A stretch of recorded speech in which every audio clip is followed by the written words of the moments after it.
The political situation in Syria is precarious. Recently, the vice president of Syria fled the country following attacks by opposition rebels. Many media outlets have been reporting this development enthusiastically. It's worth noting that the Syrian government was overtaken by militant organizations inspired by hardline Islamist groups like Al-Qaeda and ISIS. Consequently, not only Russia and Iran, but also Israel and the United States have acknowledged that the coup in Syria is abnormal. In response to this crisis, Israel has deployed its troops, occupying significant territory along the Syria-Israel border. What exactly is happening within Syria now? Let's break it down. Since November 27th, the civil war waged by armed groups identifying themselves as opposition organizations has plunged Syria into sectarian conflict. Before Damascus fell, Syrian President Bashar al-Assad managed to flee the country. Many government and military officials who supported him were either imprisoned or fled to neighboring Iraq.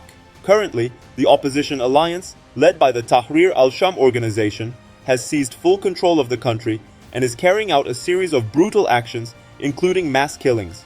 Foreign media reports have revealed disturbing footage showing opposition forces entering hospitals in Damascus and killing wounded Syrian soldiers in their hospital beds. The bodies of the deceased were reportedly dragged into the streets. Cities that supported the Syrian regime, including Manama, are now facing extreme danger. Homes have been destroyed and civilian lives are at risk. Commenting on the situation, US President-elect Donald Trump stated that the events in Syria are abnormal, emphasizing that the regime's fall to extremist groups poses a significant threat. NATO nations have also condemned the developments. Meanwhile, the Iranian president described Syria as a rebel state and refused to send troops, citing security concerns over Israel's involvement. At this juncture, the Israeli army has officially entered Syrian territory. Following the 1967 Six-Day War, Israel occupied the Golan Heights. Now, amidst Syria's chaos, Israeli forces have launched attacks to prevent the Syrian government's weaponry from falling into the hands of the rebels. Israel has stated that it views the armed groups in Syria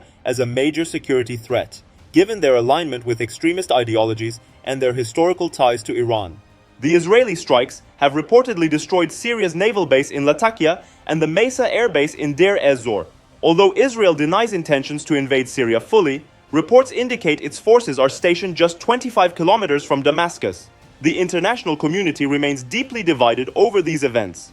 While some view Israel's actions as necessary to prevent the rise of a powerful militant group, others in the Middle East have condemned the attacks, accusing Israel of exploiting Syria's vulnerability. In addition to these developments, reports indicate that Russian forces are maintaining a strong presence in the region. Moscow has declared its intention to safeguard its naval facilities in Tartus while assisting Syrian loyalists trapped in the conflict zones. Iran, on the other hand, continues to extend covert support to factions aligned with its interests, further complicating the power dynamics in Syria.